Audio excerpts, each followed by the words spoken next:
Fala galera, primeiramente muito boa tarde para você. Ontem então eu não consegui gravar o vídeo, ontem era segunda-feira e eu expliquei para você no Stories, então se você não sabe o porquê, você entra lá e confere que ainda deve estar disponível. E também conta para mim se você também está utilizando o kit obra atual com esse problema do coronavírus, que a gente precisa se precaver, né, se cuidar, se proteger. E como a gente está em campo, a gente está suscetível é, a qualquer possibilidade de entrar em contato com esse vírus. E a gente tem que fazer realmente tudo que tiver ao nosso alcance para a gente prevenir, para a gente proteger a nós mesmos, a nossos familiares e quem está à nossa volta, tá? Então, o que eu queria falar para você ontem, que não deu tempo, é o que eu vou falar para você agora, que é o quê? A prática das instalações da obra. Como que funciona a prática? Como que a gente tomou algumas decisões? Como que funciona a compatibilização entre os projetos? Então, o que eu sempre falo para você, o que eu sempre prego, é que para a gente fazer um projeto em BIM, que é o projeto atual, que não existe mais fazer projeto fora dessa plataforma, um projeto em plataforma 2D. O mercado está crescendo muito, a tecnologia está crescendo muito e a gente precisa se especializar nessa área, porque daqui a um tempo já não está tendo, né? A gente sabe que muitas vagas de emprego, muitas vagas de estágio já estão tendo como requisito projetos em plataforma BIM. E essa tecnologia está aí, veio para ficar e não tem como fugir. Quem não se atualizar, infelizmente, vai ficar para trás, vai ficar sem serviço ou com menos serviço do que quem se atualizar nessa plataforma, quem estiver dominando e se especializando nessa área. Então, o que eu falo muito para quem está afim de projetar em plataforma BIM é que precisa entender como que funciona a prática, como que funciona a execução na obra, porque afinal, quando a gente está projetando em BIM, a gente está projetando uma construção virtual, uma construção dentro do computador. E para que a gente construa exatamente ou o mais próximo possível da realidade, a gente precisa entender como que funciona na execução lá na obra, como que é a prática na obra. Então eu vou mostrar para você aqui hoje, mais uma vez, a prática de obra, como foi executado, quais as definições, quais conexões que são utilizadas, por que que a gente definiu isso, por que que não aquele outro, bem realmente o que a gente vivencia dia a dia na obra, tá? Quando a gente faz a vistoria das instalações na obra. Eu vou mostrar o vídeo para você, depois eu passo comentando passo a passo cada uma das decisões, tá? Coisa importante que a gente também já prevê em projeto é esse desvio aqui, ó, quando a gente tem pilar. O que a gente pode fazer? Aqui a gente tem uma bacia sanitária. Isso também em contato com o proprietário, com a construtora, tá?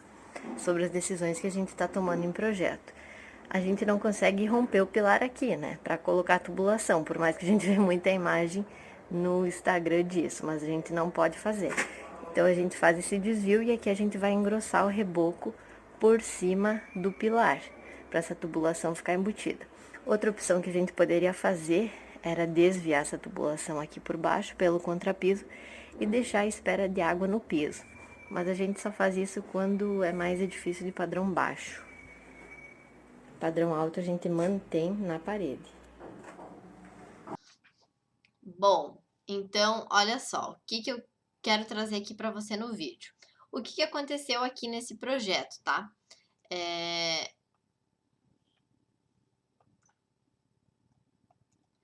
Esse projeto, então, é do edifício residencial. Nesse edifício, esse é o apartamento final 3. Esse apartamento tem apenas um dormitório e esse é o banheiro desse dormitório, tá? O que que aconteceu? Essa é a parede hidráulica. Essa aqui é a parede hidráulica onde vai ter chuveiro, bacia sanitária e lavatório na mesma parede, tá? E o que que acontece? Quando a gente locou ali a bacia sanitária e compatibilizou com o projeto estrutural, a gente já viu que atrás da bacia sanitária ia ter um pilar, porque tudo isso é previsto lá no projeto. É só colocar um projeto em cima do outro. No Revit a gente trabalha com vínculo, então a gente vincula ambos os projetos na mesma plataforma, no mesmo modelo, tá? Com vínculos IFC, tá? E aí a gente conseguiu verificar que a bacia sanitária ia ficar bem rente ao pilar. E quais as possibilidades para a gente solucionar isso? Uma das possibilidades foi a que a gente executou, que foi fazer um desvio na tubulação ali ó, na frente do pilar e fazer o engrossamento do revestimento, tá? Se você acha que não ficaria legal, vou te mostrar como que ficou depois de pronto em um outro apartamento do mesmo edifício, que é, se eu não me engano, esse era o quarto andar e o pronto já era no oitavo. Então, eu já vou te mostrar como que ficou essa instalação pronta. E aí, a gente fez esse desvio, engrossa o revestimento, depois não vai aparecer a tubulação e o ponto de água vai ficar na posição correta, 15 centímetros para o lado esquerdo do eixo da bacia sanitária, tá? Então, ele ficaria ali. Uma outra possibilidade que a gente cogitou era deixar o ponto de água no piso. Eu não sei se você já viu isso em algum lugar. É bem comum em edificações de alvenaria estrutural, em edificações de padrão mais baixo, deixar o ponto de água e o ponto de esgoto no piso, tá? Só que como esse é um apartamento de padrão médio, médio para alto, não é padrão luxo, mas é um padrão médio alto. E a gente não valeria a pena a gente deixar esse ponto de água no piso, porque não fica legal, não fica bem acabado. Para quem está utilizando, não é bacana. Então, optou-se por fazer o engrossamento do revestimento no pilar. Você já deve ter visto muita imagem de tubulações, tanto de elétrica quanto de hidráulica e também de sanitário, atravessando elementos estruturais. Pilares é um pouco mais raro, mas também ocorre bastante. E o que acontece? A gente não pode, em hipótese alguma, romper algum elemento estrutural sem pedir autorização e sem informar o projetista da estrutura. Só que como nós já sabemos que o aço que tem na armadura de toda a estrutura de concreto armado precisa ter um cobrimento mínimo, conforme a norma, a gente sabe que a gente não pode descascar pilar, porque o cobrimento que está ali na forma, quando ele foi projetado, é o cobrimento que é exigido na norma ou o cobrimento que o projetista achou cabível para o ambiente.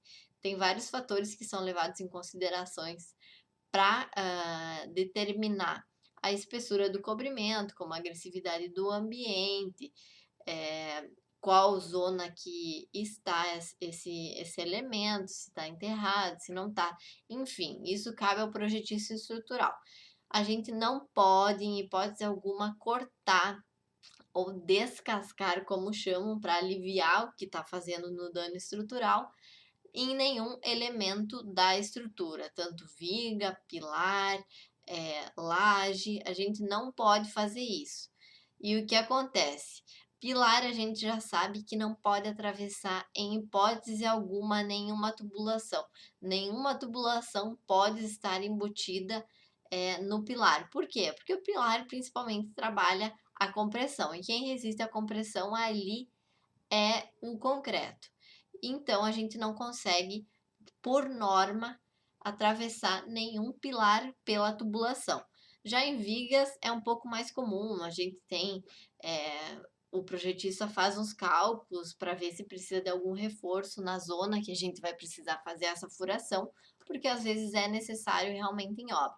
Projetista que diz para você que não toca na estrutura, que não que não vai ter interferência com a estrutura, é projetista que não foi para a obra, é projetista que não compatibilizou o projeto, porque são elementos, são instalações que estão juntas, elas vão funcionar juntas na edificação, elas estão quase sempre nas mesmas posições, e sim, dá conflitos, tem que fazer compatibilização, tudo tem solução, mas a questão é, não, projetista que fala que não faz furo em viga, ele nunca esteve em obra, não sabe como funciona e não compatibilizou o projeto.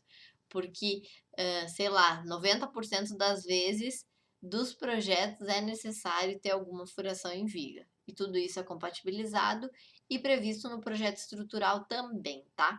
Então vamos voltar aqui para o caso. Então foi descartada a hipótese de descascar o pilar, porque não pode ser feito, a gente não pode aprovar isso em obra. Então a gente fez o desvio da tubulação e aí ficaria o engrossamento do reboco, tá? Então agora eu vou abrir o outro vídeo para mostrar para você como que ficou isso depois de pronto. Então, ó, foi feito o engrossamento aqui, ó, no pilar. E aqui, ó, tá o ponto de água para a bacia sanitária que vai ser instalada aqui, ó. Então, só fica esse dentinho, depois com o revestimento fica bem legal. Não vai ficar feio, não. Muito melhor do que se tivesse feito pelo piso. Beleza, então ó, dá uma olhada como que ficou depois de pronto. Claro que ficou um dente aí, né? É o dente do pilar, do revestimento aí no pilar. E a bacia vai ser encostada sobre esse revestimento. Então, assim, não fica o acabamento feio. Quando for colocado o porcelanato aí, vai ficar tudo certinho, tudo beleza. Vai ser feito um corte 45 graus ali para encaixar direitinho o porcelanato. A posição do ponto da bacia sanitária fica na posição correta. E fica bem acabado, tá?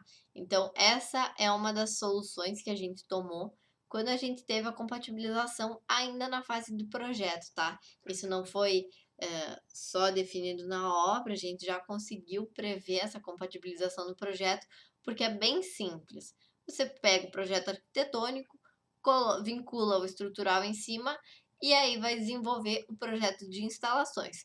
Às vezes ocorre que você está desenvolvendo o projeto de instalações e teve alguma alteração no projeto estrutural. Não tem problema nenhum. No Revit a gente trabalha com vínculos, a gente só atualiza o vínculo com a nova data, com o novo arquivo IFC do projeto estrutural e ele já vai alterar automaticamente dentro do modelo.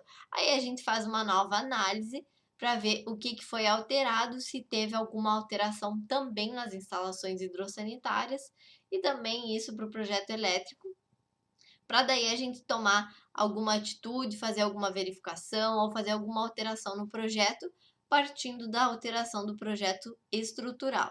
Então, isso a gente já consegue prever no projeto. Quando a gente trabalha com um projeto em BIM, a gente consegue verificar todas essas situações. A gente consegue compatibilizar todos os arquivos, unificar tudo em um só modelo, compatibilizar tanto instalação como estrutura, quanto arquitetura, quanto projeto de ar-condicionado, projetos de impermeabilização. Tudo isso a gente consegue unificar em um único modelo. Fazer a construção virtual realmente, tá?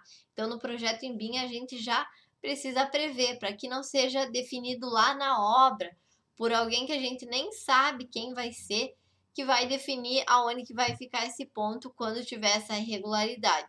Pode ser que não tenha o engenheiro acompanhando, o arquiteto acompanhando 100% do tempo e o encanador vai lá e decida por si próprio lascar o pilar, descascar o pilar e passar a tubulação retinha ali para ficar na posição correta. Mas já como a gente prevê isso em projeto, a gente já faz o detalhamento, detalhe isométrico com observação de como precisa ser executado, que peça vai precisar para executar esse desvio. E isso já está tudo descrito, está tudo detalhado no projeto. Então a gente já consegue prever essas irregularidades. Então você imagina, se o encanador decidiu lascar o pilar ali, dá uma descascadinha ali no pilar para passar essa tubulação. O que que vai acontecer quando o engenheiro chegar e ver que viu isso daí? Ou quando o arquiteto chegar e ver que aconteceu isso daí? Ele vai mandar o quê? Primeiro, desfazer. Então ele vai, se já tiver o revestimento, vai pedir para tirar o revestimento, desfazer a tubulação, refazer a tubulação, chamar o projetista estrutural para ele verificar o dano que houve na estrutura, porque quem está executando obra tem que seguir projeto, tem que seguir recomendação de quem fez o projeto, de quem fez especificações, quem projetou toda aquela estrutura, tem que ter o aval de tudo que está fazendo lá dentro, cada alteração do projeto de quem está projetando, tá? Isso é regra. Então, vai ter que consultar o projetista estrutural para avaliar os danos da estrutura, verificar se vai ter que fazer reforço estrutural, se vai ter que cobrir apenas preencher aquela parte que foi removida do concreto. A gente sabe que isso não é fácil de se corrigir. Tem as possibilidades de grout, argamassa tixotrópica, que são uma das melhores, mas olha os incômodos que o construtor, que o engenheiro, que o responsável, que o arquiteto e que o encanador também vão ter essa dor de cabeça para resolver uma coisa que seria muito simples de verificar em projeto, que é o que a gente faz. Antecipa erros, já prevê as incompatibilidades, já prevê os conflitos que vai dar entre as estruturas, entre as instalações. Isso tudo a gente já prevê no modelo BIM. Então tá aí mais uma das vantagens de a gente trabalhar com o projeto em BIM. Eu não digo que quem faria esse projeto em 2D não conseguiria verificar essa incompatibilidade. Só que a porcentagem de acerto de quem está fazendo um projeto em BIM em comparação a quem está fazendo um projeto 2D é muito maior. É muito mais fácil de visualizar, é muito mais fácil de verificar os conflitos num modelo BIM do que num modelo em 2D. A gente sabe que no modelo 2D é tudo manual, todo trabalho é braçal, tudo você precisa fazer, enquanto no modelo BIM a gente tem várias automatizações, a gente tem vários modelos de vista, várias formas de visualizar aquilo lá. A gente tem o Clash Detection que tem no Naviswork, que a gente consegue já automatizar esse processo de compatibilização de projetos, o que ajuda muito. Então, a gente tem cada vez os projetos mais assertivos e que nos trazem resultados, tanto para nós projetistas, como para quem está executando, como para quem está financiando essa obra. Então, é esse o recado que eu queria passar para vocês, trazer um pouco mais da prática, de como que funciona na obra, como que funciona no projeto, e são vários fatores que vão se somando para fazer um trabalho completo, um trabalho com qualidade e um trabalho que o seu cliente fique satisfeito. Então é isso, e um forte abraço e uma ótima semana.